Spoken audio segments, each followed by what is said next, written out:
Hello students, good evening. कैसे हैं आप सब? होप आप सब बढ़िया होंगे। आज की क्लास में हम वही पीजीबी का चैप्टर का सेक्शन 28 हो चुका था, 29 भी हो चुकी थी। आज उसको थोड़ा रिवाइज करेंगे, फिर उसके बाद अभी हम पीजीबी का चैप्टर स्टार्ट करते हैं, न्यू वाले कंसेप्ट। ओके, ये मेरी नोट्स है। यहाँ पर मैं नोट्स की हूँ पीजीबी चैप्टर का पूरा। पीजीबीपी चैप्टर में क्या हम profit and gains from business and profession, PGB का फुल फॉर्म है। एंड एंड ये सब सेक्शन है जो मैं आपको लिखा चुकी हूँ। ये सेक्शन जैसे जैसे हम कवर करते चलेंगे, एक एक सेक्शन टिक करते चलेंगे। पहले तो हमारा प्रीवियस क्लास में सेक्शन 28 हो चुका है, 29 हो चुका है। तो सेक्शन 28 क्या बोलता है? सेक्शन 28 मतलब हम कैसे पढ़ेंगे पीजीबीपी का चैप्टर। पीजीबीपी का चैप्टर जो स्टार्ट होता है वो सेक्शन 28 से स्टार्ट होता है और 44 डीबी में ख़त्म होता है। अभी पीजीबीपी चैप्टर का फ्लो क्या रहेगा या रोड मैप क्या रहेगा? पीजीबीपी चैप्टर में पहले तो हमको सेक्शन 28 जो है चार्जिंग सेक्शन ऑफ पीजीबीपी, जो क्या बोलता है कि कौन कौन सी इनकम इस चैप्टर में टैक्सेबल होगी, ये बोलता है section 28। Section 29 how to compute PGB income, मतलब जो इनकम पीजीबी चैप्टर में टैक्सेबल होंगी उस इनकम को हम कैसे कंप्यूट करेंगे, तो ये बोलता है सेक्शन 29। सेक्शन देन सेक्शन 30 से लेकर सेक्शन 38 हमारा है एक्सपेंडिचर अलाउड, जो बोलता है पीजीबीपी की इनकम निकालने के लिए कौन कौन सी एक्सपेंडिचर हमको डेबिट करने पड़ेंगे, ये बोलता है सेक्शन 30 से लेकर सेक्शन 38। देन सेक्शन 39 जो नॉट रेलिवेंट है, सेक्शन 40 एक्सपेंडिचर डिसअलाउड, मतलब पीजीबीपी की इनकम निकालने के लिए कौन कौन से एक्सपेंडिचर डेबिट नहीं किए जाएंगे, ये बोलता है section 40। Section 41 recovery of expenditure allowed, मतलब जो एक्सपेंडिचर पहले इनकर्ड हो चुकी है, अगर बाद में उसकी रिकवरी होती है तो उस रिकवरी का ट्रीटमेंट क्या होगा, तो ये बोलता है सेक्शन 41। सेक्शन 42 जो है वो नॉट रिलेवेंट है। Section 43 mostly deduction allowed on payment basis, जैसे कि हमारा यहाँ पर जो है एक्चुअल बेसिस, हमारे यहाँ पर जो है सेक्शन 43 जो बोलता है most deduction allowed on payment basis, जैसे कि आपको पता है अकाउंट्स में हम क्या लेते हैं, नोशनल बेसिस पे ले लेते हैं। जैसे कि अकाउंट्स में हमारा जो एक्चुअल एक्सपेंडिचर नहीं हुआ होगा फिर भी हम पीएल में उसको डेबिट कर लेते हैं। For example provision for doubtful debt, ये एक्चुअल हुआ नहीं होता है फिर भी हम उसको डेबिट करते रहते हैं पीएल में, तो वो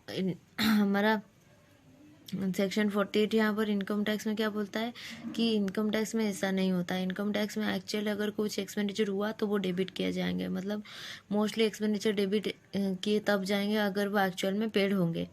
ओके, सेक्शन 44 जो बोलता है प्रिजम्पटिव टैक्सेशन, जैसे कि छोटे छोटे बिजनेसमैन, जैसे कि जीएसटी में होता है कॉम्पोजिशन स्कीम, वैसे यहाँ पर भी है पीजी में प्रिजम्पटिव टैक्सेशन। अगर कोई छोटे छोटे बिजनेसमैन है उसके उनके लिए एक कंसेशन स्कीम रखी गई है, उसको बोलते हैं प्रिजम्पटिव टैक्सेशन बेसिस। अभी सेक्शन 28 में हमने क्या देखा था, जो देखा था चार्जिंग सेक्शन में पहले पॉइंट हमने देखा था कि इस चैप्टर में only income from business and profession taxable होगी, और 5 एक्सपोर्ट इंसेंटिव देखा था, जैसे कि CCS cash compensated support, DBW मतलब duty drawback, E IEA import entertainment licence, duty free relinquishment certificate, duty, then हम देखे थे ड्यूटी एंटरटेनमेंट पासबुक। बस ये पांचों एक्सपोर्ट इंसेंटिव हमने देखे थे, जिसके साथ हमको मतलब ये पांचों एक्सपोर्ट इंसेंटिव जो यहाँ पर टैक्सेबल हुए थे, मतलब इंसेंटिव वापस नहीं देने हैं उसे पर टैक्स देना है। मतलब इसका मतलब है ये जो इंसेंटिव है ना, ये जो 5 इंसेंटिव है यहाँ पर, ये एक प्रोविजन ये बोलता है कि हमको जो वापस इंसेंटिव नहीं देना है। अगर हम हमारे ऊपर यहाँ पर जो एक्सपोर्ट इंसेंटिव हमको मिल रहा है उस पर हमको इंसेंटिव हमको वापस नहीं करना है। गवर्नमेंट को अगर हमको देना है इंसेंटिव के ऊपर जो टैक्स निकल कर आएगा उसको ही देना है, इंसेंटिव हमको नहीं देना है। ओके, अभी इसलिए लाइन है इंसेंटिव वापस नहीं देने उसे उस इंसेंटिव वापस नहीं देने उसे, उस पर जो टैक्स है बस उसको देना है। देन अगर कोई बिजनेस एंड प्रोफेशन से इनकम आया तो वो टैक्सेबल हो जाएगा इस चैप्टर में। देन अगर आप किसी भी एग्रीमेंट में जा रहे हो, any kind of under an agreement for not carrying of business and profession, कोई भी एग्रीमेंट कर रहे हो कोई बिजनेस ना कैरी करने के लिए, कोई know how copyright not share के लिए करने के लिए, कोई पेटेंट ट्रेडमार्क कुछ भी नहीं शेयर करने के लिए अगर कुछ आप कर रहे हो तो उस केस में आपको पीजीबी में टैक्स देना होगा। देन अगर fair market value of inventory on it's conversion, अगर कैपिटल एसेट में स्टॉक इन ट्रेड को कैपिटल एसेट में कन्वर्ट करेंगे अगर, देन उससे जो आएगा वो भी पीजीबीपी में टैक्सेबल होगा। Salary, commission, bonus receive by partnership firm from by partner under subject to partnership firm, then to section 40B के अंदर वो भी टैक्सेबल होगा। यहाँ पर 5 तो टोटल 5 कॉन्सेप्ट है। सेक्शन 20 जो है चार्जिंग सेक्शन, जो पांच बात बोलता है। पहले तो यहाँ पर पहली बात बिजनेस एंड प्रोफेशन का इनकम टैक्सेबल होगा। दूसरी बात export incentive 5 export incentive, duty drawback, import entertainment licence, duty entertainment passbook, cash compensatory support, duty free relinquishment certificate. इसका मतलब क्या है, मैं पांचों का मतलब आपको समझा चुकी हूँ। देन इंसेंटिव के ऊपर जो टैक्स बनेगा हमको उसको ही गवर्नमेंट को देना है, इंसेंटिव हमको वापस नहीं करना है। अगर किसी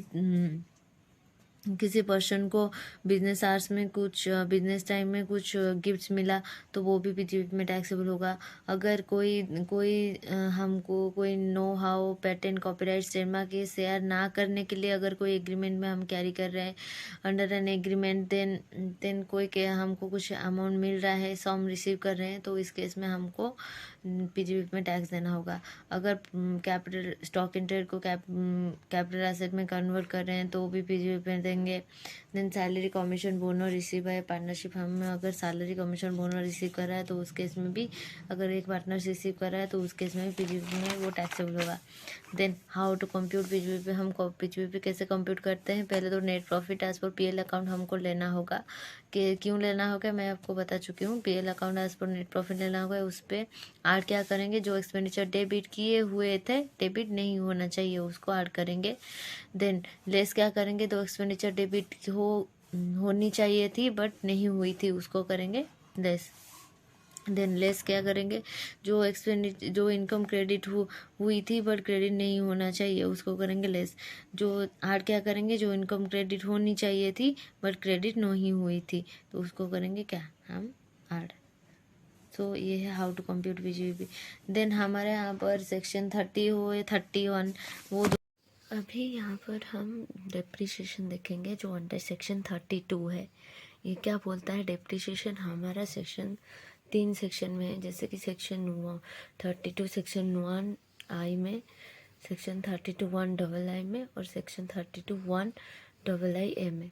ओके, 32 1I II तो ये तीनों सेक्शन है। पहले तो डेप्रिसिएशन 32 1II में क्या है, SLA method option in case of power generation company.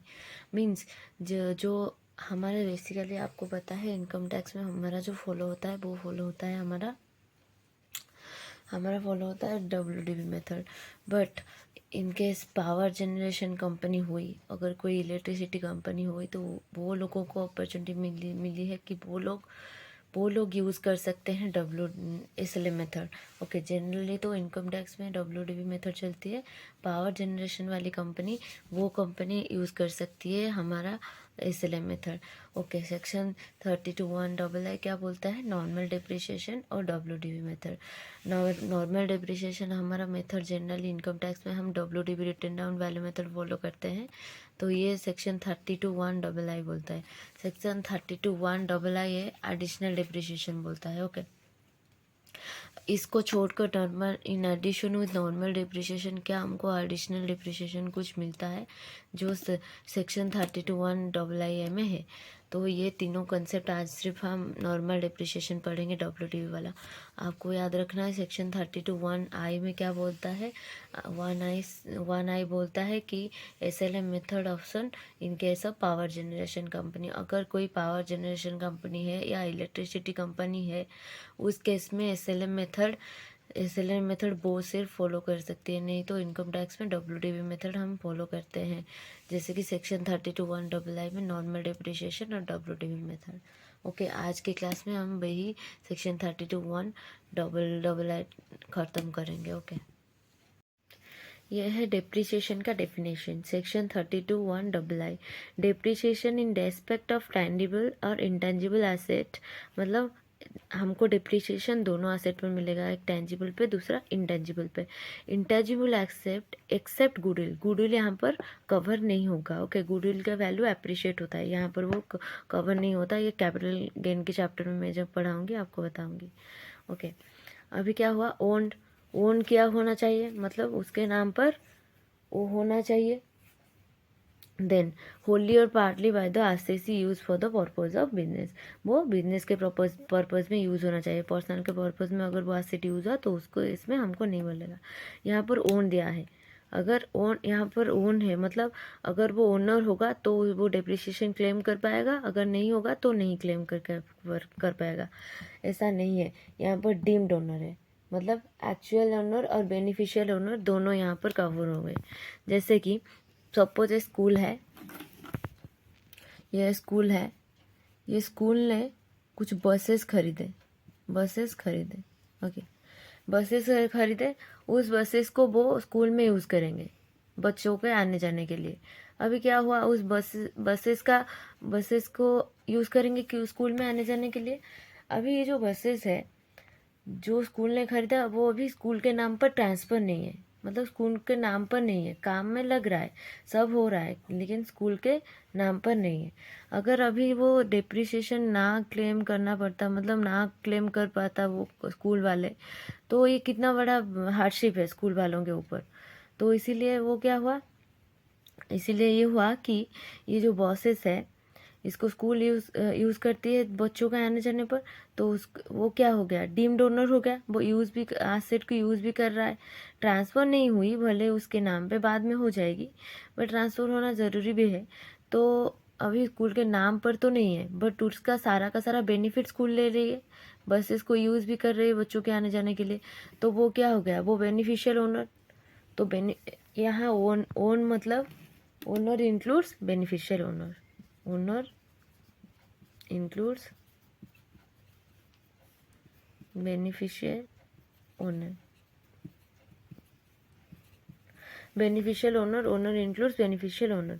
Holi और पार्टली बाय द आरसीसी, अगर वो होली और पार्टली यूज्ड हो रहा है आरसीसी के द्वारा for the purpose of business के पर्पज के लिए, अगर वो यूज़ हो रहा है, होली हो या पार्टली हो, तो यूज़ हो रहा है होली हो या पार्टली हो, तो मतलब यूज़ मतलब यहाँ पर यूज़ का मीनिंग, यूज़ मतलब यहाँ पर एक्चुअल पुट टू यूज़ और not from the ready to use, मतलब यहाँ पर हम जो यूज़ देखेंगे हम पुट टू यूज़ से देखेंगे, मतलब जहाँ से वो पुट टू यूज़ किया, जहाँ से वो चलाया चीज़ को।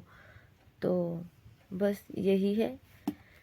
अभी और तो 2-3 पॉइंट है, डिप्रिसिएशन डेफिनेशन ख़त्म नहीं हुआ है।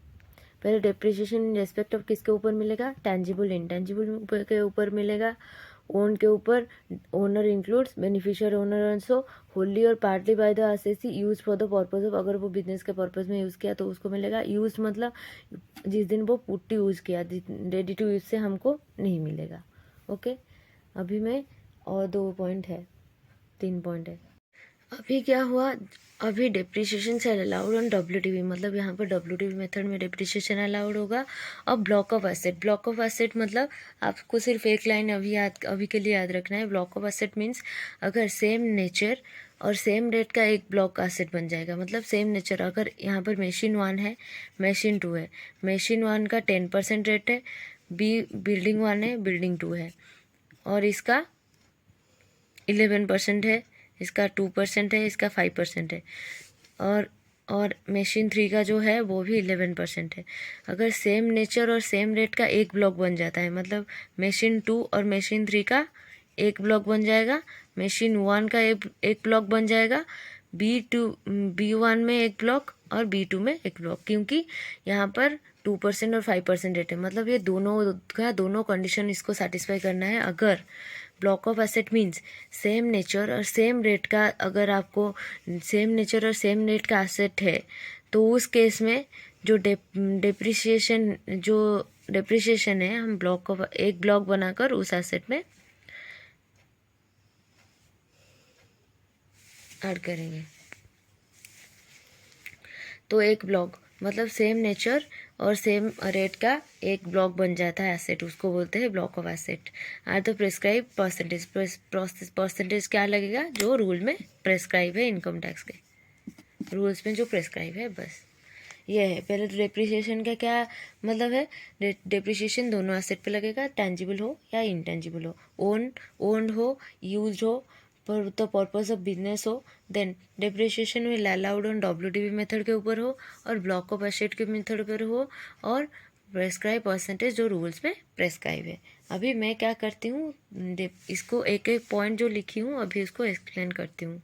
अभी ये रहा डिप्रिसिएशन का मतलब। Depreciation is not sir capital expenditure को अलाउड करने का एक तरीका है। मतलब डिप्रिसिएशन जो है वो कैपिटल एक्सपेंडिचर जो हम कर रहे हैं उसको अलाउड करने का एक तरीका है। डिप्रिसिएशन और कुछ नहीं है, सिर्फ कैपिटल एक्सपेंडिचर को अलाउड करने की एक तरीका है। और tangible asset means, then tangible asset meaning सब देख लेते हैं। टेंजिबल एसेट मीन्स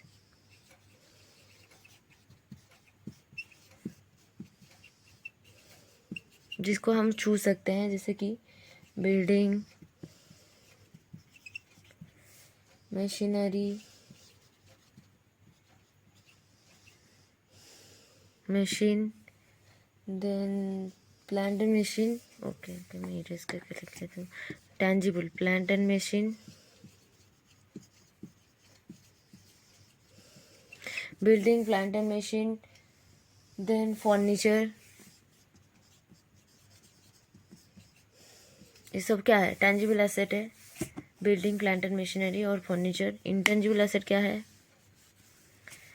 आप लिख लीजिए मेरे साथ। इंटेंजिबल एसेट में पहले तो पेटेंट आएगा, patent, copyright, trademark, franchisee, license, बस ये सब आएगा। बट यहाँ पर गुडविल नहीं आएगा। ओके जो एसेट है वो न्यू या पुरानी दोनों एसेट पर मिलेगा, ये आपको याद रखना है। जो एसेट है वो न्यू या पुरानी हो, यहाँ पर मेंशन नहीं है। जो एसेट के ऊपर जो डेप्रिसिएशन मिलता है यहाँ पर नया हो या पुराना हो, दोनों एसेट पर हमको डेप्रिसिएशन मिलता है। ओके वेदर न्यू और ओन, ये जो टेंजिबल हो या इंटेंजिबल हो, वो न्यू हो या पुरानी हो, दोनों के एसेट पर हमको डिप्रिसिएशन हम क्लेम कर सकते हो, वेदर न्यू और ओल्ड। बट यहाँ पर गुडविल हमारा नहीं आएगा। ओके क्योंकि गुडविल का वैल्यू जो है वो एप्रिशिएट होता है, तो इसीलिए यहाँ पर गुडविल का वैल्यू भी नहीं आएगा। ओके अभी ओन का मतलब क्या है, डिप्रिसिएशन में क्या तीन मतलब हम डिप्रिसिएशन के डेफिनेशन में देखें। पहला देखें डेफिनेशन डिप्रिसिएशन का, जो है डिप्रिसिएशन इन नॉट सर एक कैपिटल खर्चों को अलाउड करने का एक तरीका है, जिसको हम डिप्रिसिएशन बोलते हैं। टेंजिबल एसेट मीन्स बिल्डिंग है, प्लांट एंड मशीनरी है और फर्नीचर है, जो टेंजिबल में आता है। इंटेंजिबल में क्या आता है, copyright, trademark, patent, license, franchisee, ये सब आता है एक्सेप्ट गुडविल यहाँ पर नहीं आता। दोनों एसेट टेंजिबल और इंटेंजिबल दोनों एसेट, वेदर वो क्या हो रहा है, वेदर वो न्यू हो या ओल्ड हो, दोनों एसेट के ऊपर हम डिप्रिसिएशन ले सकते हैं। ओन्ड का मतलब क्या होता है, अभी ओन्ड का मतलब है एक्चुअल और बेनिफिशियल, दोनों ओनर यहाँ पर आएंगे, एक्चुअल और बेनिफिशियल ओनर। यहाँ पर आप देख सकते हो जो बेनिफिशियल ओनर है, मैं स्कूल के केस में बेनिफिशियल ओनर कौन था, स्कूल था।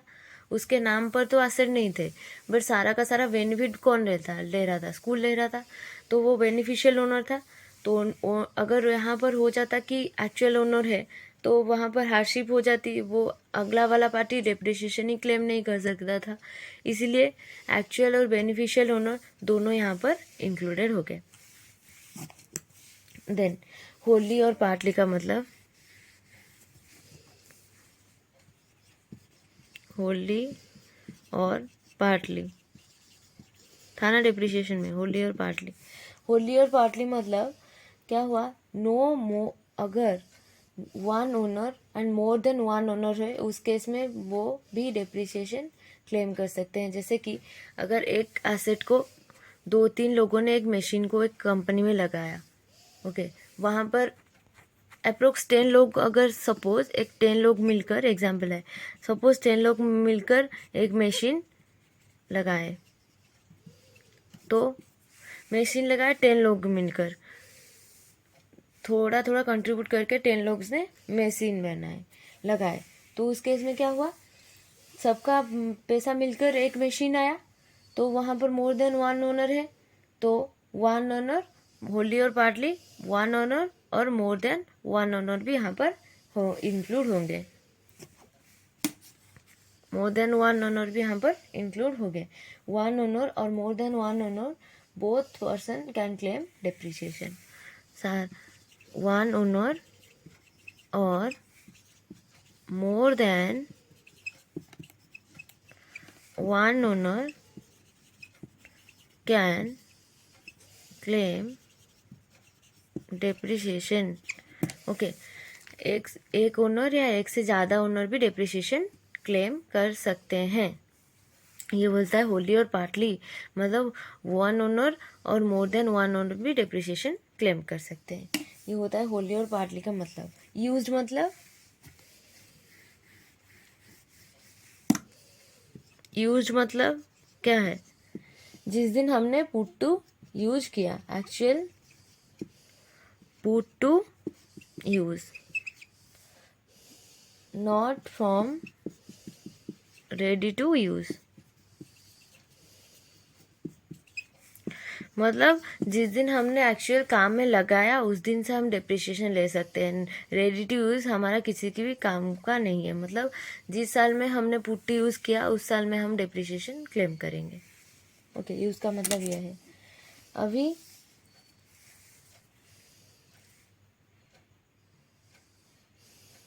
बिजनेस पर्पज़ के लिए हम डिप्रिसिएशन ले सकते हैं, पर्सनल पर्पज़ के लिए हम डिप्रिसिएशन ले सकते हैं। For the purpose of business हम डिप्रिसिएशन क्लेम कर सकते हैं। शैल बी अलाउड मतलब यहाँ का जो डिप्रिसिएशन है वो मैंडेटरी है लेना, ऑन WDV मेथड पर मिलेगा। और ब्लॉक ऑफ एसेट मतलब सिंगल एसेट नहीं मिलेगा यहाँ पर। एसेट जो है block of asset means shall be allowed एक पॉइंट है, शैल बी अलाउड मीन्स लेना मैंडेटरी है, mandatory to claim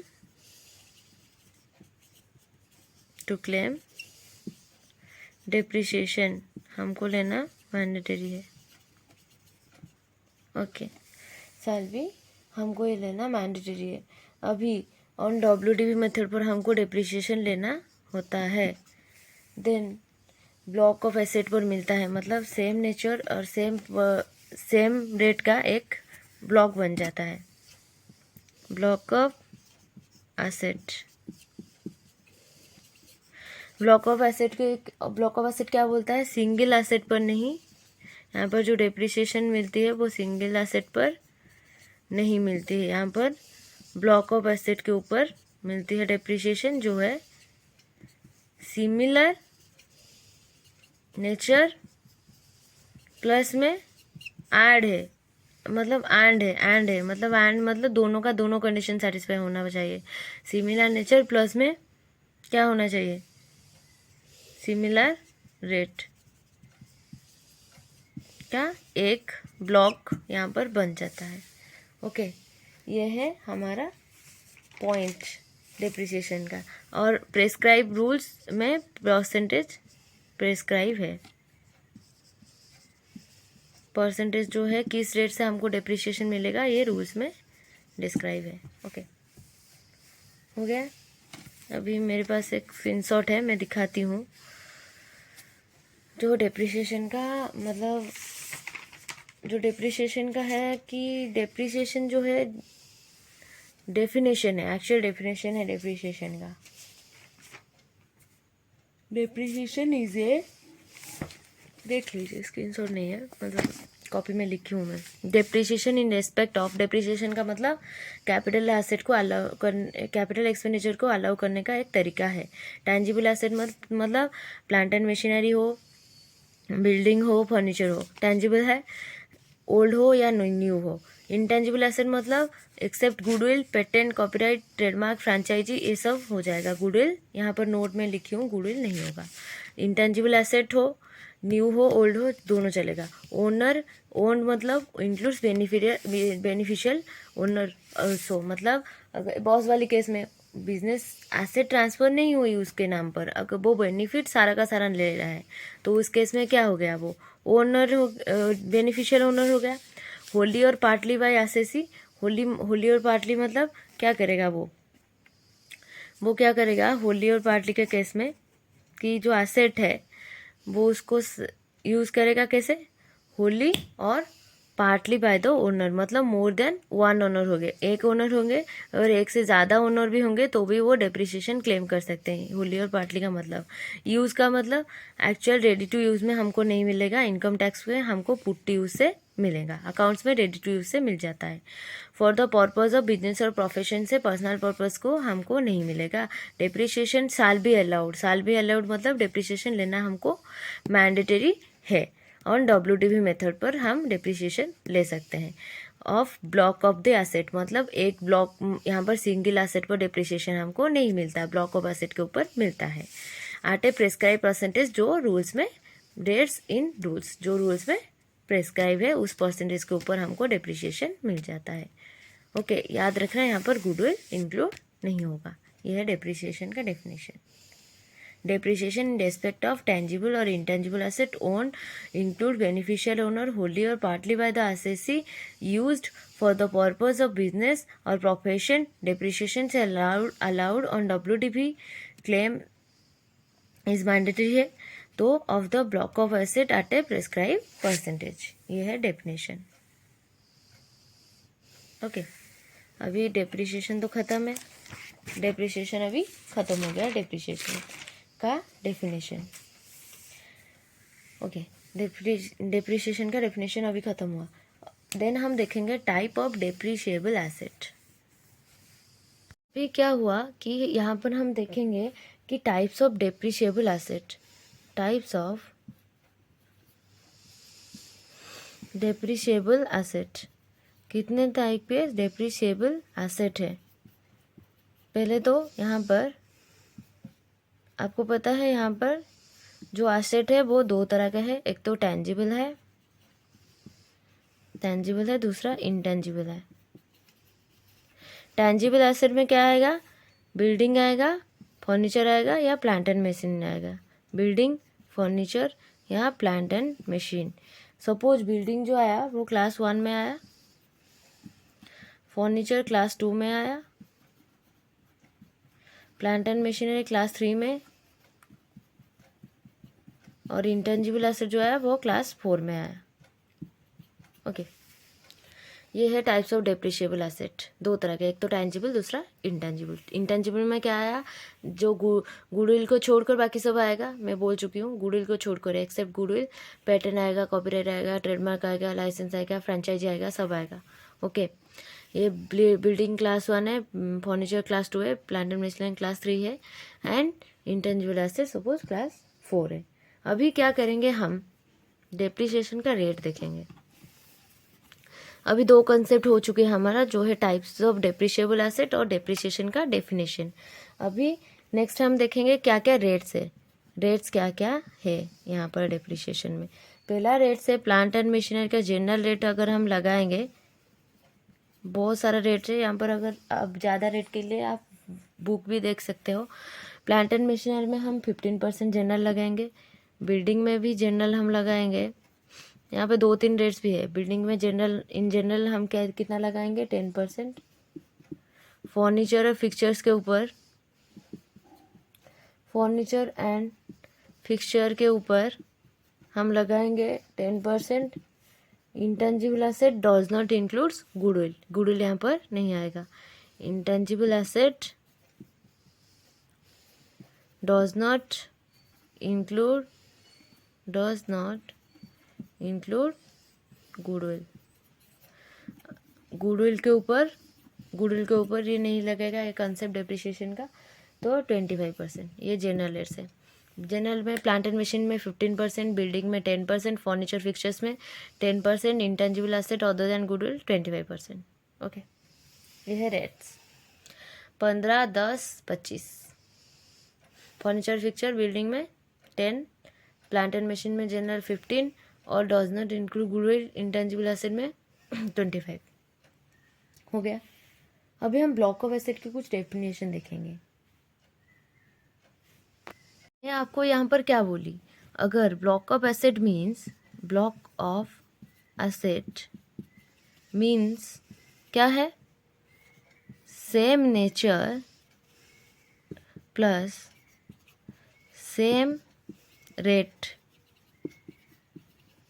same nature same rate का जो एसेट है, उस केस में हमको ब्लॉक ऑफ एसेट हम एक ब्लॉक बनाएंगे। सेम नेचर और सेम रेट के एसेट को एक ब्लॉक बनाएंगे। ओके, अगर कोई भी एक कंडीशन यहाँ पर सेटिस्फाई नहीं हुआ है, आइदर वो सेम नेचर नहीं है पर रेट सेम है, नेचर सेम नहीं है, मतलब प्लांट एंड मशीनरी है प्लांट एंड मशीनरी में 10% है। ओके, जनरल सपोज 10% है और बिल्डिंग में भी 10% है, लेकिन वो रेट सेम है पर नेचर अलग है। बिल्डिंग और प्लांट एंड मशीनरी दोनों अलग अलग है, इसीलिए 2 ब्लॉक बनेगा। देन अगर वो रेट सेम नहीं है, नेचर सेम है, रेट यहाँ पर सेम नहीं है, प्लांट एंड मशीनरी भी ये जो प्लांट एंड मशीनरी है 15% का है। ओके, एंड बिल्डिंग का प्लांट एंड मशीनरी है, वही प्लांट एंड मशीनरी है, ये 20% का है। 20% का नहीं, सपोज 10% का है, सपोज एज्यूम कर लेते हैं, तो ये भी नहीं होगा। दोनों हमको कंडीशन सेटिस्फाई करना पड़ेगा, मतलब सिमिलर नेचर का होना चाहिए, सिमिलर रेट का होना चाहिए, तो एक ही ब्लॉक बनेगा। For example block of asset के हम अभी एग्जाम्पल कुछ लेंगे। ब्लॉक ऑफ एसेट हेडिंग दे दो, ब्लॉक ऑफ एसेट का एग्जाम्पल 1। सपोज क्या है, machine 1, machine 2, machine 3। Suppose machine 1 है, मशीन 2 है, मशीन 3 है। रेट क्या है यहाँ पर, रेट ऑफ डेप्रिसिएशन क्या है, यहाँ पर 15% है, यहाँ पर 15% है, यहाँ पर 15% है। यहाँ पर आप देख सकते हो नेचर भी सेम है और रेट भी सेम है, तो यहाँ पर कितना ब्लॉक बनेगा, आंसर है ओनली ब्लॉक जो बनेगा वो बनेगा ओनली 1 ब्लॉक, 1 ब्लॉक, एक ब्लॉक बनेगा। कैसे बनेगा एक ब्लॉक बनेगा अगर मशीन 1, मशीन 2, मशीन 3 दोनों का रेट सेम है और नेचर भी सेम है, तीनों का मशीन भी है, नेचर और रेट सेम हुआ तो एक ब्लॉक बन जाएगा, only 1 block. Okay, example 1 clear है। अभी एग्जाम्पल 2 देखते हैं। एग्जाम्पल 2 में क्या है, ये सपोज एग्जाम्पल 2 में ये सपोज मशीन 1 है, मशीन 2 है और मशीन 3 है। ओके, ये तीनों है। अभी रेट ऑफ डेप्रिसिएशन जो है यहाँ पर 15% है, यहाँ पर 15% है, यहाँ पर 30% है, तो बताइए ये कितने ब्लॉक बनेगी। यहाँ पर मैं बोली कि सिमिलर नेचर का होना चाहिए और प्लस एंड सिमिलर रेट का भी होना चाहिए। यहाँ पर ब्लॉक जो बनेगा वो कितना ब्लॉक बनेगा आप देख सकते हो, M1 M2 एक ब्लॉक है, मतलब इसका नेचर भी सेम है, रेट भी सेम है, बट M3 एक ब्लॉक बनेगा। क्यों बनेगा, ये क्योंकि इसका रेट अलग है। ओके, दोनों का दोनों कंडीशन यहाँ पर सेटिस्फाई करना जरूरी था, बट ये एक कंडीशन सेटिस्फाई हो रहा है, तो इसीलिए ओनली 2 ब्लॉक, यहाँ पर 2 ब्लॉक बनेगा। एक तो M1 M2 का एक ब्लॉक, क्या क्या ब्लॉक बना, ब्लॉक नंबर 1 जो है, ब्लॉक नंबर 2 है, ब्लॉक नंबर 1 में M1 प्लस M2 को 1 ब्लॉक, एक ब्लॉक बन गया M1 और M2, देन M3 जो है वो बन गया और एक ब्लॉक। ओके, एग्जाम्पल 3 अभी देखते हैं। आप चाहे तो पॉज करके वीडियो को लिख लीजिएगा। एग्जाम्पल 3 देखते हैं। एग्जाम्पल 3 में क्या है? एग्जाम्पल 3 में है मशीन 1, मशीन 2, फर्नीचर 1, फर्नीचर 2। अभी इसका रेट है मशीन 1 का 15 है, मशीन 2 का 15 है, फर्नीचर का 10% है, फर्नीचर 2 का भी 10%। अभी बताओ यहाँ पर कितना ब्लॉक बनेगा? यहाँ पर जो ब्लॉक बनेगा वो 2 ब्लॉक। कैसे बनेगा? मशीन 1 और मशीन 2 एक ब्लॉक, फर्नीचर 1 और फर्नीचर 2 एक ब्लॉक। कितना बन गया? 2 ब्लॉक हो गया। क्योंकि मशीन 1 मशीन 2 सिमिलर नेचर के हैं, रेट भी सेम है। F1 F2 furniture 1 furniture 2 similar nature के हैं, वो भी रेट सेम है, तो दोनों ब्लॉक बन गए।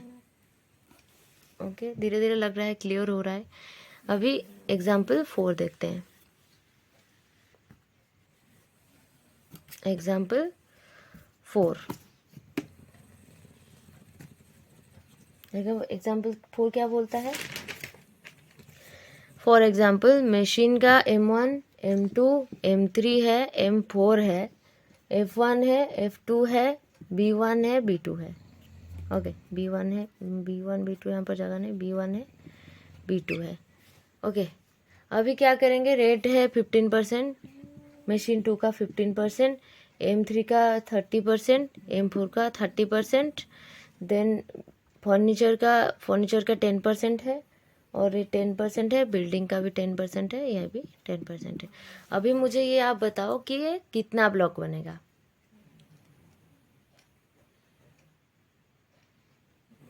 आई थिंक यहाँ पर 3 ब्लॉक बनेंगे।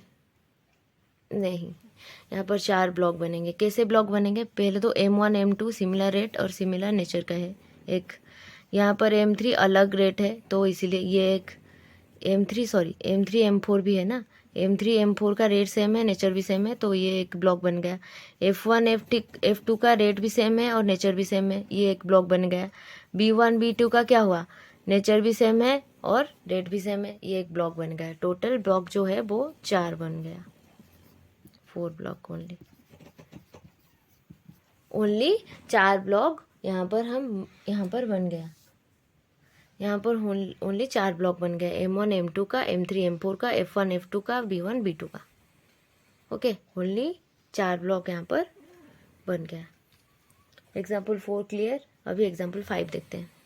अभी एग्जाम्पल 5 में क्या है? मशीन 1 है 15%, मशीन 2 30%, मशीन 3 15%, मशीन 4 40%, F1 मतलब furniture 1 10%, furniture 2 10%, building B1 B2 मतलब बिल्डिंग 1 10%, बिल्डिंग 2 10%, ट्रेडमार्क 25%, कॉपीराइट 25%। अभी ब्लॉक कितना बनेगा? आई थिंक 4 ब्लॉक बनेंगे। 4 ब्लॉक बनेंगे? नहीं, ब्लॉक जो बनेगा वो 6 ब्लॉक बनेगा। कैसे बनेगा? देखो, पहले तो M1 और M3 का एक ब्लॉक बनेगा, क्योंकि रेट सेम है और नेचर भी सेम है। देन M2 का एक ब्लॉक बनेगा, देन M4 का एक ब्लॉक बनेगा, F1 F2 का एक ब्लॉक बनेगा, रेट भी सेम है, नेचर भी सेम है। B1 B2 का एक ब्लॉक बनेगा, रेट भी सेम है, नेचर भी सेम है, और ट्रेडमार्क कॉपीराइट का एक ब्लॉक बनेगा। टोटल 1, ये दोनों मिलकर M1 M3 मिलकर 2, M4 3, M5 4, F1 4, B1 5 और ट्रेडमार्क और कॉपीराइट 6 हो गया। यह भी 6 ब्लॉक यहाँ पर बना। Block of asset means similar nature और class of asset, similar nature और class of asset and same rate of depreciation. Okay, मैं लिख लेती हूँ। ब्लॉक ऑफ एसेट का मीनिंग क्या है? ब्लॉक ऑफ एसेट है सेम नेचर और class of asset and same rate of depreciation. ये है ब्लॉक ऑफ एसेट का मीनिंग, मतलब सिमिलर नेचर का होना चाहिए, एंड इम्पोर्टेंट है बहुत, एंड मतलब प्लस सिमिलर रेट का भी होना चाहिए। हो गया, ये हो गया ब्लॉक ऑफ एसेट का मीनिंग। अभी हम एक प्रोविजन पढ़ेंगे, जो प्रोविजन टू सेक्शन 32(1). ये क्या बोलता है? Depreciation shall be restricted to 50% of depreciation allowed if asset is put to use for less than 182 days in a year of acquisitions. In other words, restrictions shall applicable only year of acquisition. अगर आपने एक asset purchase किया suppose, उसको same year में put to use किया, हमको आपको पता है डिप्रिसिएशन हमको कब मिलती है, अगर हम एसेट को से पुट टू यूज़ करेंगे, रेडी टू यूज़ से हमको नहीं मिलता, हम same year put to use किए तो ये प्रोविज़न उस टाइम लगेगा। सेम ईयर हम पुट टू यूज़ किए, अगर हम क्या किए लेस देन 182 डेज तक, मतलब 180 डेज से कम के लिए यूज़ किए, तो उस केस में हमको 50% का डिप्रिसिएशन मिल जाएगा, मतलब आधा डिप्रिसिएशन मिलेगा, आधा रेट। ओके, आधा रेट का हमको डिप्रिसिएशन मिलेगा। जैसे कि depreciation shall be restricted to 50% of depreciation allowed if put to use for less than 182 days in the year of acquisition. जिस साल में आपने लिया उस साल में अगर आप पुट टू यूज किए, अगर आप जिस साल में अगर उस साल पुट टू यूज नहीं किए फिर तो डेप्रिसिएशन का ये प्रोविजन नहीं लगेगा।